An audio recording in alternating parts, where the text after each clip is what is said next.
할렐루야. 8월 26일 수요일 매일 성경 묵상입니다. 오늘 말씀은 이사야 35장 1절에서 10절의 말씀입니다. 지난주 제가 휴가로 서울에 갔었거든요. 지난 주일에 우리 못 뵀잖아요. 휴가로 서울에 가 있을 때 남부 지역에는 태풍의 영향으로 비가 엄청 왔다는 뉴스를 봤습니다. 아시다시피 거제도의 피해가 가장 많았었는데요.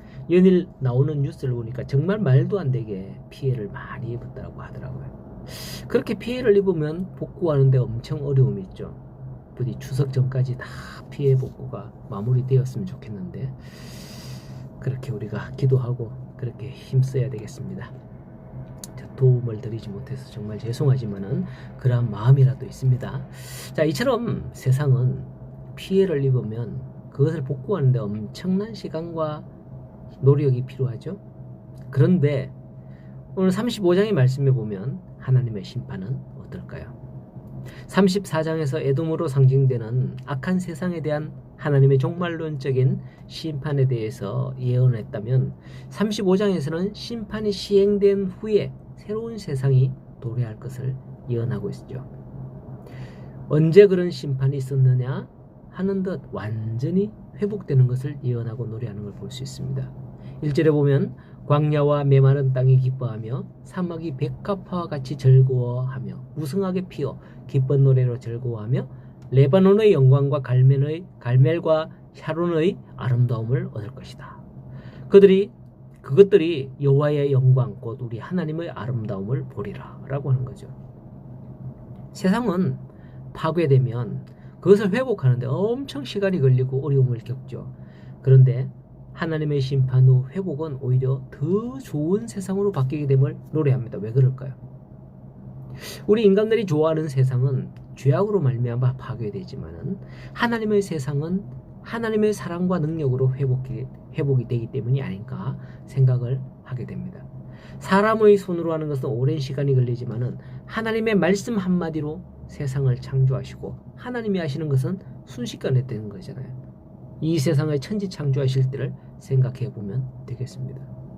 실로 인간의 죄는 하나님께서 아름답게 지으신 세계를 엉망으로 만들어 놓고 말았습니다.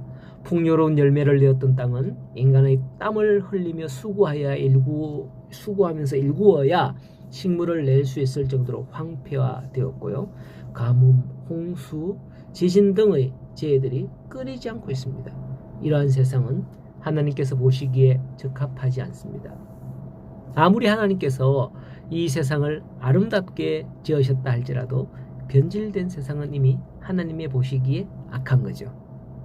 문제는 그렇게 되면 하나님께서 구원하실 사람들이 살아갈 곳이 없다는 거예요. 이에 하나님은 이 세상을 멸함과 동시에 새로운 세상으로 만드시는 겁니다. 이 세계는 더 이상 악한 요소들이 없는 사자와 어린 양, 어린아이가 독사굴에 손 놓고 장난쳐도 물리지 않는 그런 세상인 거죠. 믿기 어렵지만 그런 세상의 주인이 바로 구원받은 우리들이라는 거죠. 오늘 말씀 9절에 그 기에는 사자가 없고 사나운 짐승이 그리로 올라오지 아니하며 그것을 만나지 못하겠고 오직 구속함을 받은 자만 그리로 행할 것이다 라고 하는 거죠. 이 같은 소망의 말씀은 험난한 세상 가운데 살아가는 우리 성도들에게 참으로 힘이 됩니다.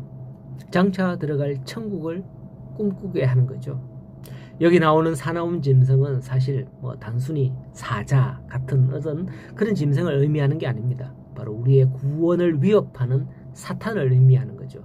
베드로전서 5장에 보면 지금 이 세상은 사탄이 우는 사자와 같이 삼킬 자를 두루 찾고 있다라고 하거든요.